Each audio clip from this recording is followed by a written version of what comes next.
Beardy and the Beast, the second wall. Ba-da-ba, ba-da-ba. This is placeholder intro song.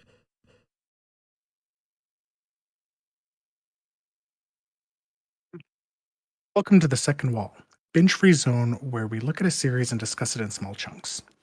This time we are looking at Joss Whedon's sci-fi classic, Firefly.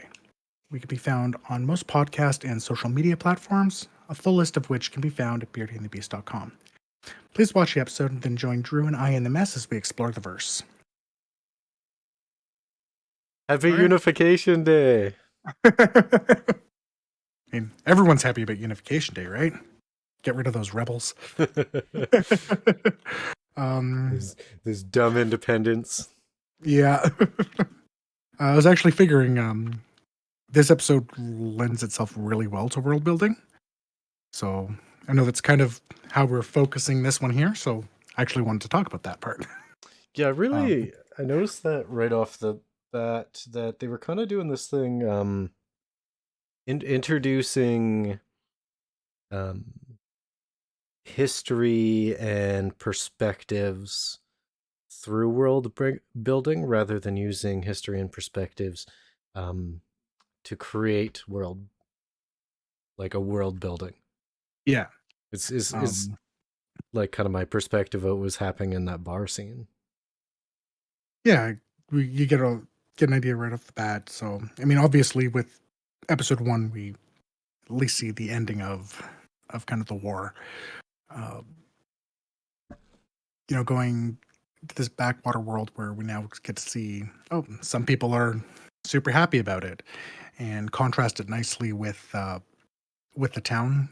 I can't remember what it was called now that they were in, where they were very much like, yeah, don't really have much use for the Alliance. They don't really have much use for us. So you get that kind of the opposing factions being built. Mm-hmm. And I think it works very well. We also get to see a good chunk more of the seedier side of life, with the introduction of Niska. Mm-hmm. So I think the Sheriff helped a lot as well with just building the world in general. So as I said, didn't really have much care for the Alliance. Clearly, they didn't have much care for them. And he makes that quite clear. And also his understanding when Mal and them return the meds. It's like, no, I get it. Jobs are tough. Times are tough. You take what you can. And of course, basically letting him go because they did the right thing. Well, I was wondering about that. I'm probably talk a little bit about it in a bit, but whether it was the fact that he was returning it or the fact that Malcolm Reynolds' response. That was a very good response. Yeah, I think we'll definitely get into that a bit more as we break into characters. I think it was kind of both. I think again, this is the Wild West, Mm-hmm. and showing you do the right thing. I think regardless of the response would have been okay. Well, the big thing is for the world building. So in the last episode, I was kind of indicating we still don't know where our protagonists are on the spectrum, right? We don't know if this was a first time watch. Like, you'd think they're the good guys because they're the laughing fun ones, but I mean, they are criminals, right? So we Yeah. don't have any like establishment of like the moral good or what they're doing. And this one kind of really helped to set that up thematically. Yeah. Because they were able to elaborate on using that guy in the bar and like his mannerisms and how much of a jerk he seemed to be, and the fact that he was like rooting for the Alliance, who was our suggested um, antagonist force, or one of the Yeah. primary ones, but was never elaborated beyond the fact that they were the law. Yeah. So in this one, having someone like this guy in the bar so wholeheartedly supporting them uh, helps to put another color on them. Instead of them just being another, we're actually getting some formation of them. Yeah, it shows that. I mean, even though I know throughout the series, like they are said the antagonistic force here, it does show that probably most people don't have an issue with them. It's Hmm. just another government. Well, and that kind of feeling was elaborated more by the sheriff too, right? Hmm. Because we have the opposing ends, as you mentioned, the guy in the bar who was saying, um, who didn't seem like a great person, wholeheartedly celebrating. Where then we had the sheriff who was like, take him or leave him, like they're no help to us. Yeah, I do think there's a little bit of framing in that. Like the guy in the bar, yeah, being a jerk. Uh, I think some of that's framing too to make us feel against the alliance. Yeah, Because that's what I'm saying.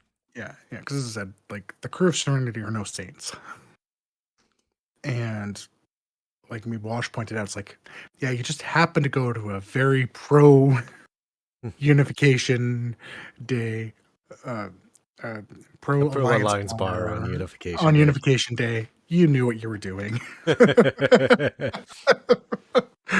um, and Zoe very much knew what she was doing. Like they went there looking for a fight, so yeah, they happened to pick the guy who was a jerk. But that just makes it easier for us to sympathize Mhm. with the crew. Um, Well, and that's the thing. Like, it's definitely showing the perspective of the crew and the people who are out on the rim, yeah, which um, is I like what they're doing here with this entire episode because it's still for like putting the foundation and elaborating on and doing that world building for the series while putting our characters into a series of events. yes, It's clear that from previous projects that the writers and production team had been on, um, that they learned a few things that you can't just throw a bunch at the wall. yeah, And that the most popular episodes of say like Buffy and Angel are ones like this episode here where they're building out the world while elaborating on characters and having it as like a piece of the entire puzzle. yeah, Um, I mean, I guess one-offs being things like musical and Muppet episodes. yeah. Oh, the Muppet episode. That's a good episode. That's a great episode. Um, Um, and I like how they, again they I like how they used Book and Inara to also build the world a bit. hmm, Um, so uh, we we had their brief conversation in the mess where it's like, why are you here? Like clearly you're respectable, clearly you do these things. It's like, yeah, but we're not in a respectable area, so you take what you can get. Sometimes it's legitimate, sometimes it's crime. And just that understanding. Uh, but it did make me a little. It just raises questions again around Glass, or not hmm. Glass, Book. Sorry, that's the actor's name. um, Around Book, because again we get those very clear indications that he understands this stuff. He like this doesn't like he's just his response with, "Oh, Niska, that's not good." Um, but it's confusing to have that and then him kind of being against the crime. It sounds like you know something. No, I mean like knowing the way of the world um, doesn't necessarily mean that you're going to like say participate in like the seedier parts of it, right? Fair. I guess some of this is because I mean, again, we know here how capable. Well, in the future, we know how capable he can be. So some of that's probably The coloring my judgment around that here.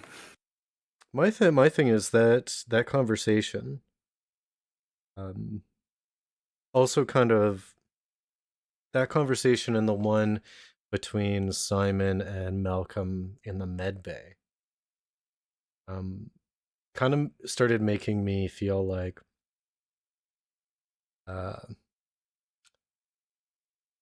the Captain Reynolds is kind of like a ferryman of the lost. Mm, So instead of like the ferryman of like souls to the underworld, he's ferrying people who are lost fundamentally, spiritually, um, like emotionally, etc. yeah. Like everyone's running from something or have nothing, and they're kind of like attaching onto Malcolm as if he's that like central kind of hub that I kind of Hmm. mentioned previous. Uh, Yeah. One thing I really liked, and I didn't think it was so early, but Reynolds' word choices when he was talking to Simon, Mm. uh, it sounded like concern about Simon and his sister, as if they had been there far longer. When, to be confronted with the response of, "Oh, I thought you needed a medic." It was just like an Yeah. interesting series of word choices. So I was wondering, like, is he already kind of like bringing him into the fold, of the family? He's not bit by bit letting those words slip. Yeah, that kind of jumped at me a little bit too because I thought the same thing. As like I remember something like that happening, but again, I thought it was like 4 or 5 episodes in. Hmm. I didn't realize it was second episode they started doing that, but I think they kind of go a little bit back and forth. Um, but again, we kind of see that that's how Mal is. Yeah, very push and pull. Yeah, and we see that like even with his interactions with pretty much everyone, with Kaylee, with Zoe, not Zoe, Inara. We see that very clearly. It's like no, work first, then play, and get your hair done. Uh, right? It's doesn't matter that there's reasons why everything was kind of a mess like it was, but still needs to get done. Um, I think we just see more of Inara and Mal's interactions. It's like they both clearly care for each other, and they both have no problem teasing each other or telling each other where to go, um, which is nice. Mm, I mean, that's the only real appropriate response to Mel. yeah, Like, if it wasn't for the fact that it seems natural, I would expect that just to be like her using her formidable companion training, but it comes off more natural than that, as if yeah. that's like their actual relationship. But if you were gonna like manipulate Mel, that would be the way to do it. It would, and I think the one thing that saves that from it being an art caring and not, and that's just how the relationship is, as opposed to it being the companion manipulation. As you said, Hmm. is again going back to that conversation with Book uh, when he asks, "Well, what can I do?" It's like pray. Well, I don't think Mal will like that very much. It's like that's why I don't tell him what I do. Hmm. Right? Like it's it's a good way to show that no, this is like she does legitimately care. This Which is fine. this kind of brings up a thought. Something that I was thinking while watching this one was when Mel said, "You're welcome on this boat, but your god isn't. Hmm. So I throughout the series, like I got to peg it down because Malcolm used to believe in God, used to be a Yeah. religious person. I need to Yeah. figure out, did he stop believing in God, or does he believe in God and just think God betrayed him? Hmm. That is a good question, actually. I Like I'm gonna specifically watch it because from my memory, I think I can think of a few instances that would suggest either way. I think like yeah, I'll have to watch for more evidence around that one. It's I want to lean towards he still believes in God, Mm-hmm. but feels abandoned. Um, I think that would fit kind of threads that we're seeing. Mm-hmm. Uh, I think that could lead again to that Shepherd of the Lost. I think it leads to why there's such a large hatred towards. Mm. Uh, and I mean, he would feel abandoned by other things too. I mean, the the Browncoats, his faction basically abandoned them. Yep. There's the Alliance has abandoned the Rim Worlds. I think it would lean towards that more. Uh, I I can't think of immediate things pointing either way, but again, just because they made him holding that cross actually surprisingly prominent in that first episode, Mm-hmm. it makes me think that no, this is feels abandoned, not doesn't exist. I really wonder. I'm definitely it's one of the things that I'll definitely be paying attention to. Hmm. I'll tell you what, completely unrelated. That that color of purple that they were using for the Alliance soldiers, I really like that color purple. I want my motorbike to be painted in that color. It was It's a a good good color. it was a good purple. Yeah. Um, uh, let's see. the I didn't realize that they started expanding on uh, River's character so early. Mm, Like effectively, episode 3, and they're already bringing in the doctors. yes. Yeah. Again, that was one of those things I thought was a couple episodes later. And I think I figured out why I don't like Summerglow's portrayal of River, like at the Hmm. beginning of the series here. Um, it's like a vocal, a tone thing. Hmm. So her physical acting, I feel like it's the right choices. Yeah. Um, they seem as natural as someone experiencing the world in an unnatural way could um, move. Hmm. Um, like there's a bit of a elegance there, um, given what they kind of how Simon explained the character. Like there's some confidence and elegance in her movements, but she's still like a very frightened child and like reacting instinctually. And Yeah. I feel her physical acting portrays that. And I'm wondering if it's just that like it could just be the script writing around her character right now, but it could also just be like I think it's tonal. Yeah. I definitely noticed that more this time around. Um, and because I was paying attention to it and trying to take off Mm-hmm. my vision for how she was. Like I can definitely see the inklings of what happens. Like you do see her kind of snap between like three or four moods pretty Mm-hmm. rapidly.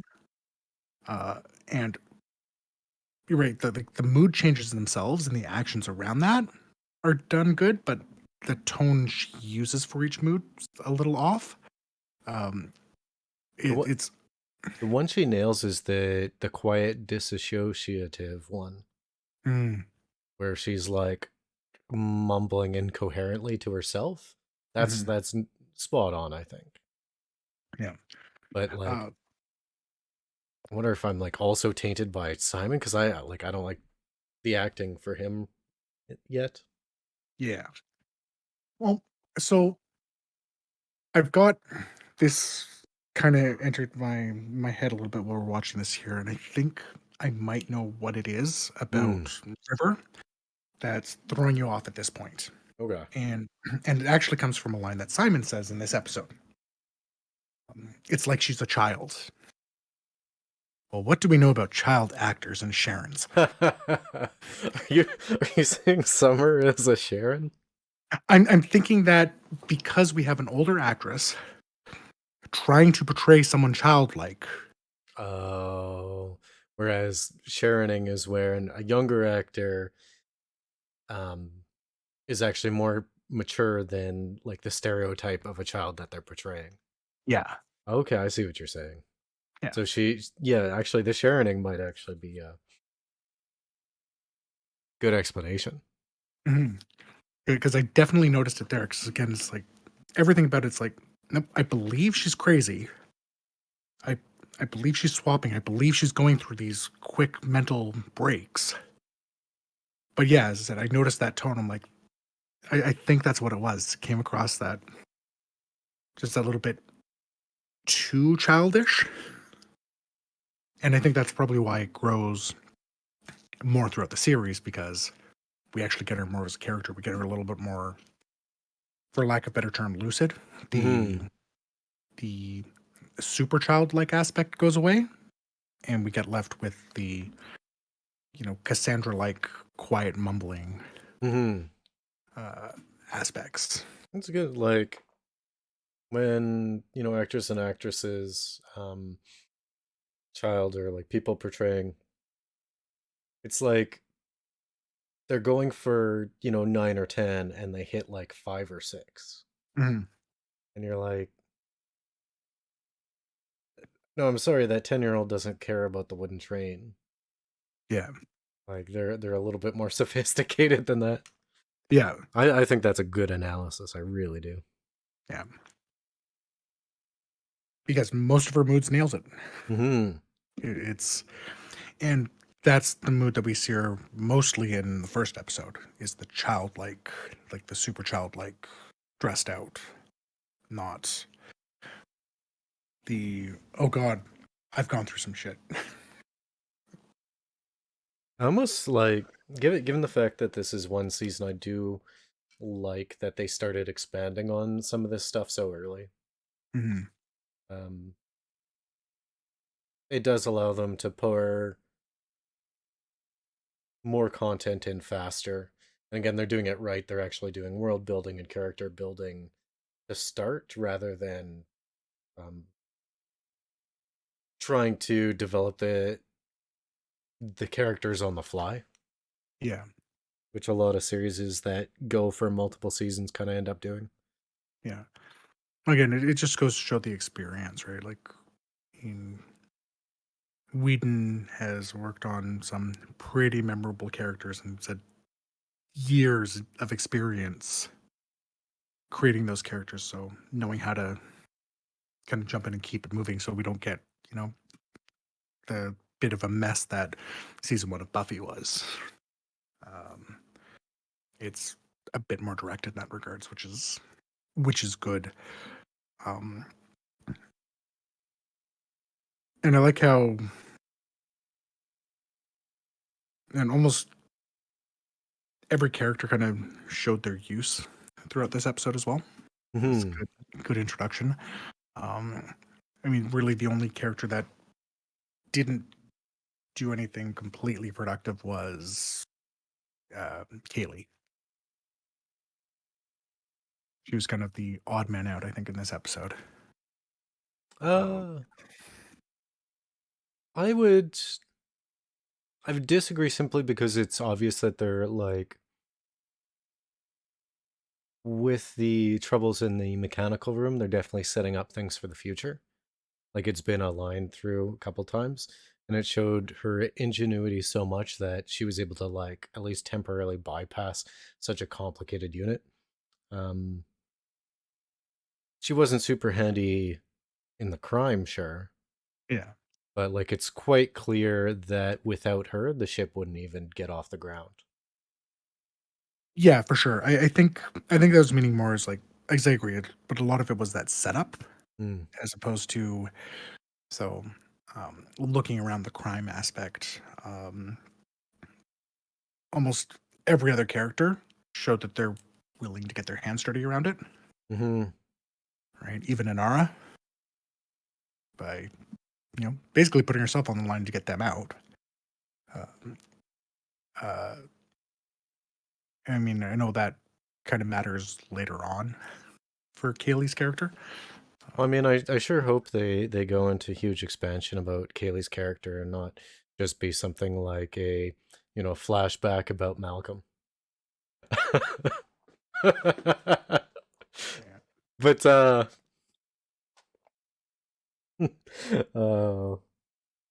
overall a good episode, and it's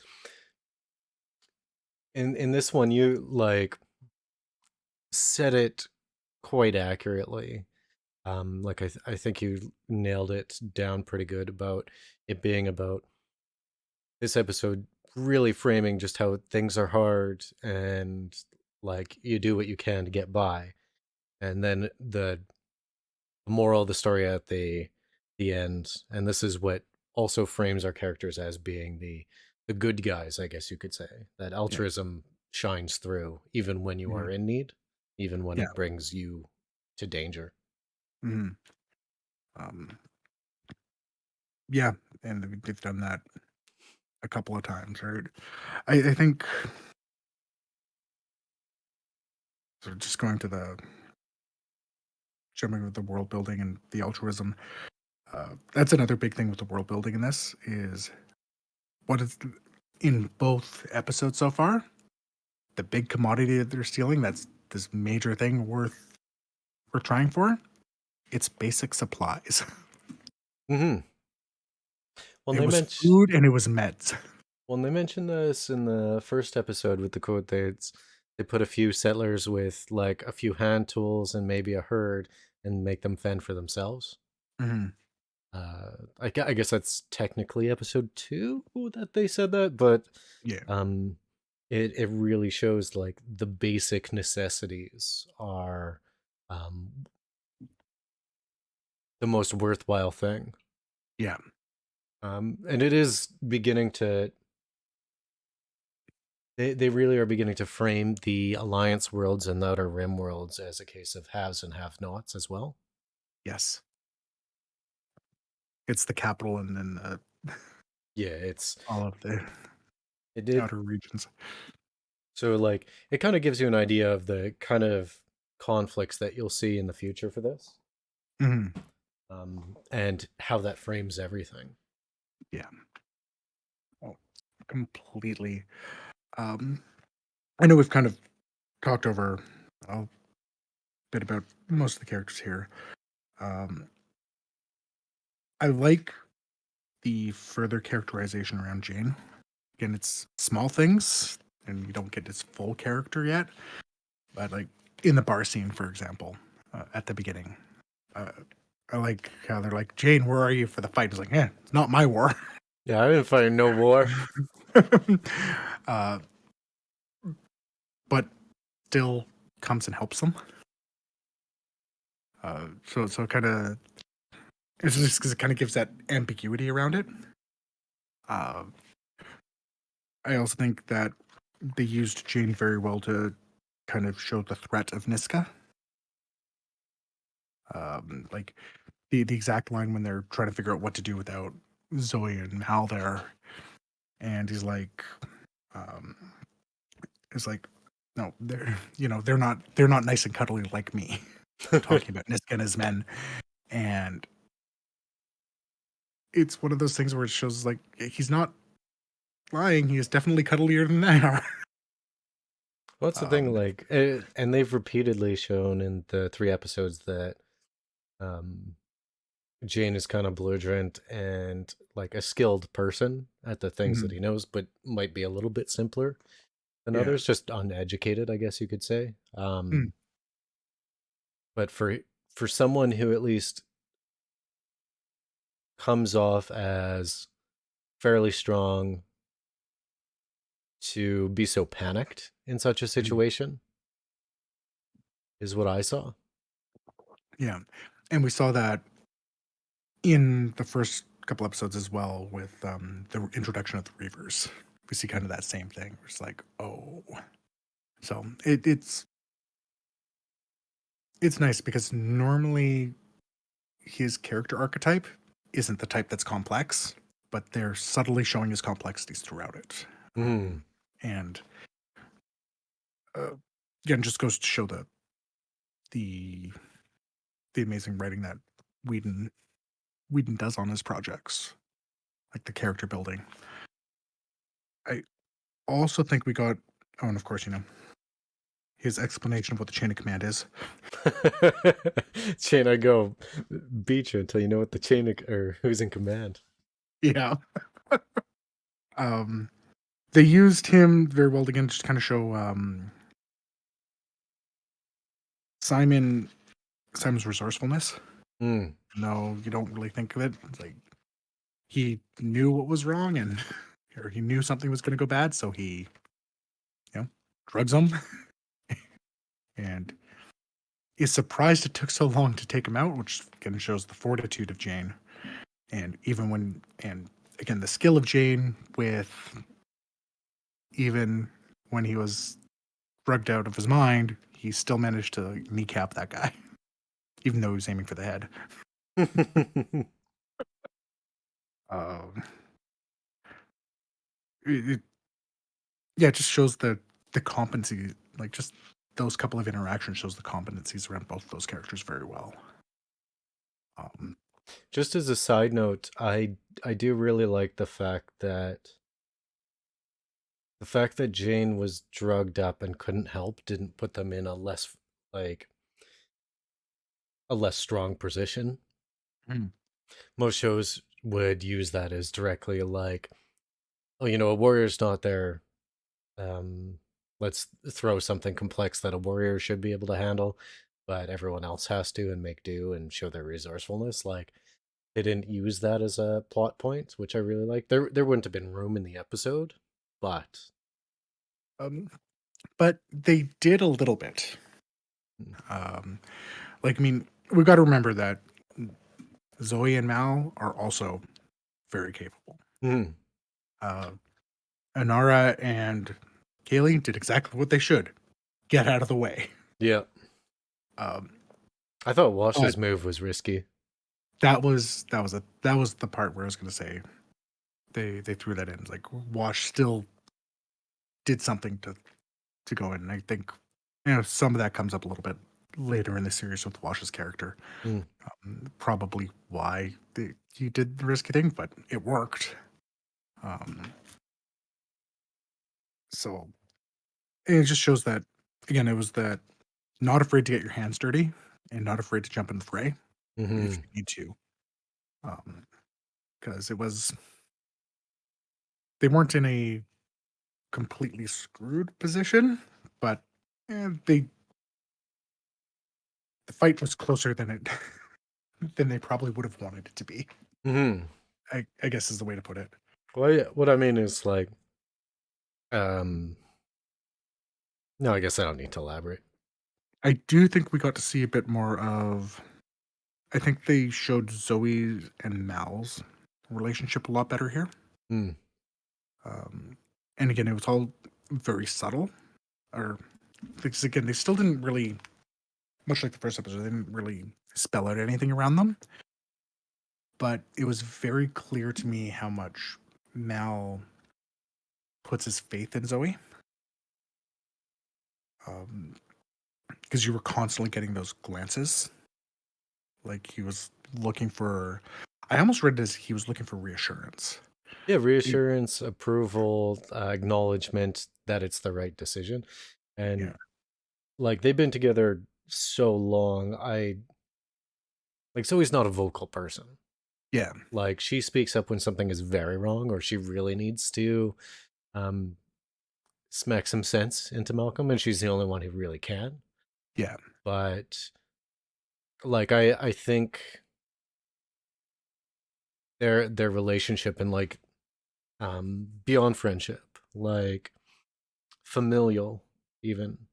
Yeah. It's kind of like when Mal doesn't know the way, he can rely on her Mhm. to help point him in the right direction. Yeah. It's very clear that these guys, that the two of them trust each other completely Mm-hmm. and know each other completely. It There's no issues believing that they've known each other for as long as they have. Like, again, just those glances, you could tell that they communicated Mm-hmm. everything they needed to with a look, which is great, and shows why she's the first mate, right? Like, Mm-hmm. um, she's not afraid to stand up when he needs to, but also knows to back him. And yeah, I think those just really good building those two. And again, didn't need to say anything, which is again a skill that Yeah, and if I recall, not to give anything like super away, they don't seem to really go into it mm, with um Zoe and Mal. They don't really expand on it significantly because the way that the characters are written and act around each other give you everything you need to know about them. mhm.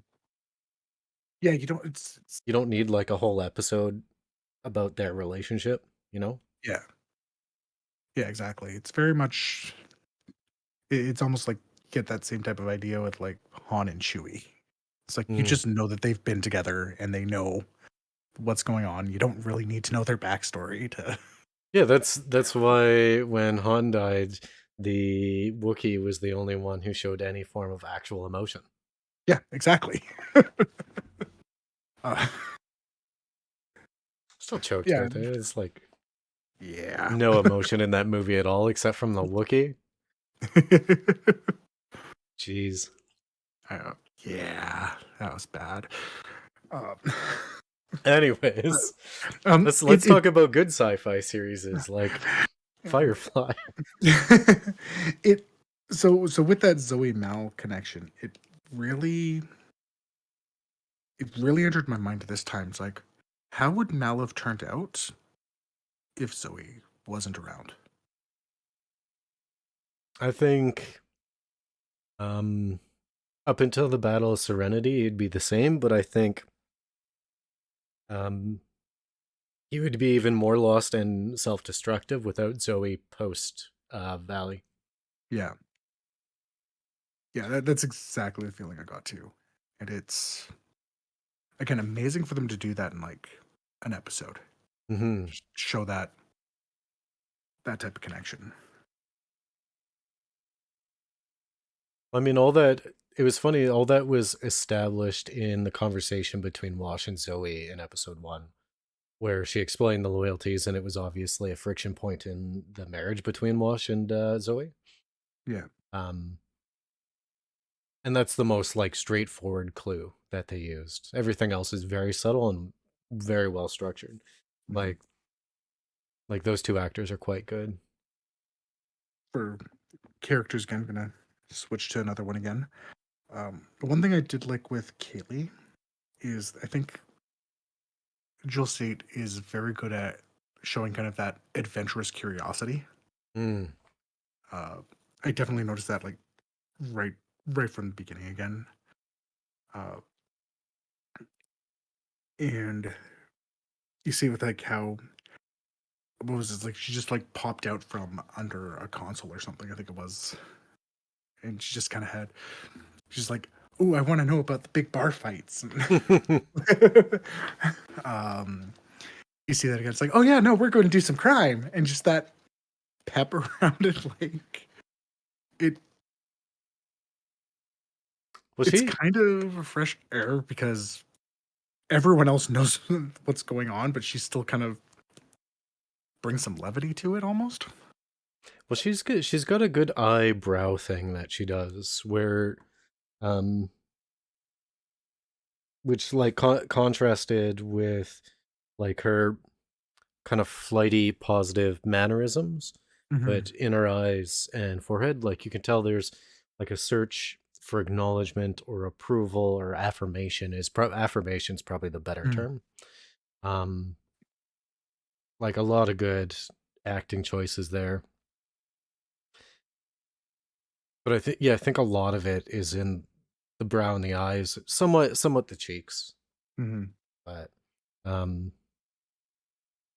it's it really frames like the attitude of her character, as in like she's doing a crime, and it's legitimately just part of life. Yeah. Like it's it's as reasonable to her that they would be doing a crime as refueling the ship, or Hmm. making a meal or something. Yeah. um but there is the curiosity, as you said, and she's unsure of herself. Hmm. She's not incredibly self-confident in anything except for like her engineering. Hmm. And you know, it almost makes sense. I think just the scene with her and Inara, I think, kind of shows that too. She's she's kind of like unique in the crew. She comes across as much younger, Hmm. uh, so less experienced. She's not the type to get her hands dirty in that way. Um, but she's really kind of isolated in a way. Like Anara is such a different class than her, Hmm. and Zoe as well. Like she doesn't. I don't think she necessarily quite has someone to connect to. And I think you kind of see that with the way she's smitten with Simon, and she just has no idea how to do anything about it except for the, oh, would it be better with my hair up? um, Well, I mean, she's the no, I guess that would be from established things from the future.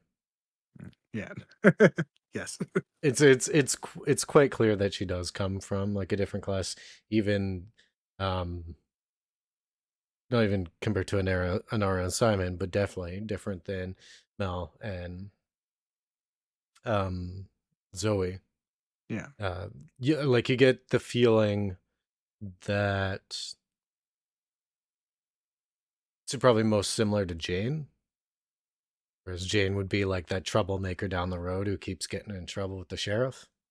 That actually that actually works pretty well because what I was thinking is like thinking back to my old tabletop days. Um, it's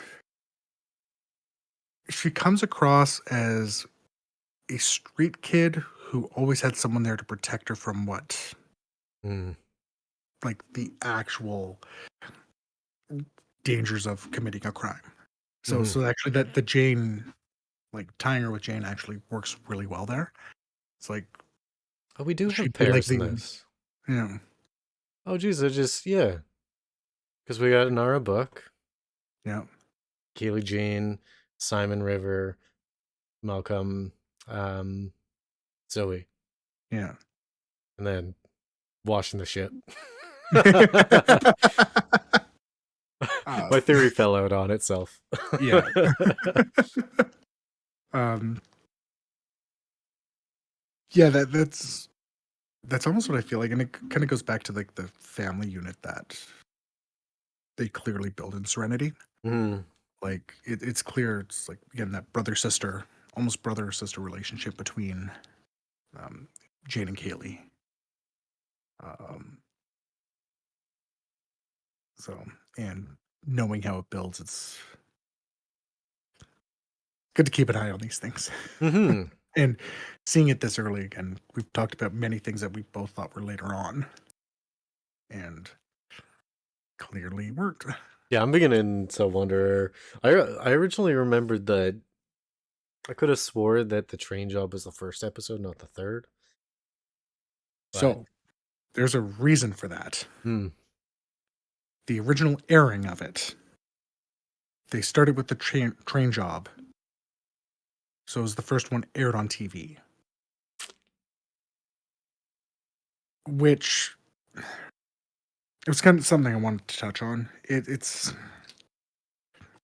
I get that they wanted something more action packed, and this episode definitely is, and still does a lot of good world building. But of from what I remember, of all of the episodes to air out of order, Serenity and the train job needed to be in the order they were in because it just makes the Serenity episode feel like a filler episode almost. Like, oh, now we're seeing how everyone got on the ship, as opposed to just starting with I mean, how everyone got on the ship. people blame the order of the episode release being a major part of the issue, but honestly, I think this show, um, when it was released, was not something that was in vogue. Like, people didn't understand the concept. Um, this type of show wasn't popular as of yet. Yeah. Um, like it would have made more sense if this came. I mean, I know this is a direct comparison; they're very similar, but it would have. This show would have made a whole lot more sense if it came around like when Westworld came out, Mm, or even a couple years after. What it did when like nerd culture started getting real popular in yeah. like 2005, Yeah. Well, this is 2006. kind of on the cusp of this, right? 'Cause, I mean, Yeah, I think it was Whedon just was early. yeah, because I mean that's a big thing. Whedon is a big part of, I think, the nerd culture becoming more mainstream. Um, Oh, Buffy I think we didn't influence. gotta. Didn't we talk about this originally during the original? Yeah, when we were talking about Buffy the Vampire Slayer. Mhm. And if that's not out yet, it's coming. um, but how Whedon seems to be like ahead of the curve when it comes to these pop culture things. That's Yeah. probably one of the reasons why Firefly, even though it's still my opinion that it's not like this magnificent glowing beacon of awesomeness that a lot of people would have you believe. I would give it B, Mm, a B plus series. Like it's one season, would have been S class in fourth season probably, yeah. but it only had one season, so it can't be judged in that manner. Um, but yeah, Whedon's usually like ahead of the curve on these sort of things, Mm, and sometimes they become pop culture icons during the runtime, like say Buffy and Angel, and sometimes they get canceled and far too soon, like Firefly. yeah. Yeah, no, yeah, I guess you're right, because yeah, the series really did come out at a weird time. Now that I'm thinking about it, like I actually had to go and check up a couple of things about it. Um, it just like the release dates and such. Because yeah, this would have been when Star Trek was kind of burning its last embers. Hmm. Right? I think like it'd be around the time like Voyager and such ending. Um, this would be, around the time Farscape ending, like just people moving away from the sci-fi period.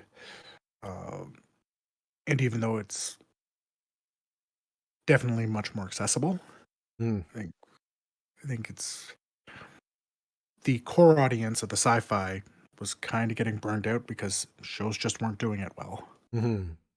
And then you move it in. I don't think the episodes being out of order mess it up too much personally. I do think it's part of that ahead of its time for what it was. Or rather, this is just kind of more in between time periods, Hmm. right? And if it had released a year or two earlier or a few years later, it would have had. I do think them moving the time slots around mess it up. Uh, the reason I bring up this being released, being the first episode released, it's more.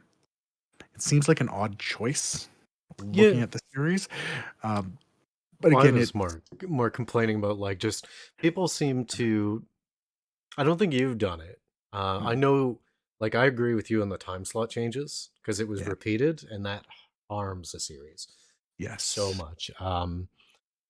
But the out of order on its initial release, like I've heard people just go on as if that was a major contributing factor. And I'm like, it doesn't help, but that was 1% of the whole. yeah. And again, like a lot of TV at this time. I mean, outside of like the harder sci-fis like Deep Space Nine, Farscape. I think Babylon 5 would have run around this time as well. I think Yeah, yeah. um, most shows were very episodal, very self-contained. Uh, right again, outside of those harder sci-fi where they were very serial. Deep Space Hmm. Nine's another one. I can't remember if I said that one. Where you kind of needed to watch the episodes in order. This Firefly to me feels like a series that wanted to go that route, but also knew not to start that route. Hmm. So, and we see that because the episodes are very self-contained, but it's very clear that there is an overarching plan. He has like Whedon knows where he wants to go with it. And again, same thing as we saw in Buffy. Like it was very episodal, but there was very clearly a strong follow through Hmm. in the plans. So it's people will yeah, people will find any reason to figure it out, but to figure out why it got canceled, it's like well, it. You're right though. It's a lot more than just being out of order. Yeah, it was definitely like out of time because yeah. Anyways, that's, Yeah. that's all I have to say. No, I think that covers pretty much everything. Let me quickly check to see if I noted down anything else, but I don't Uh, think we covered it all. the original Buffy the Vampire Slayer movie, not the television show. Just gotta clarify because oh yeah, I don't get the time nor ambition to do all of Buffy TV. Yeah. Yeah. One of those things is like it might be interesting to take an episode or two as a filler arc or something. Yeah. No, pretty much covered everything. Yeah, I'm good there. All right, Fiend. Dean. Okay. Thanks again for huddling around the second wall with us here tonight. Join us next time as we continue our discussion of Firefly. Please join the conversation in the comments, on social media, or at our Discord, where we would love to get your thoughts. And of course, if you like what we do, please share us with your friends.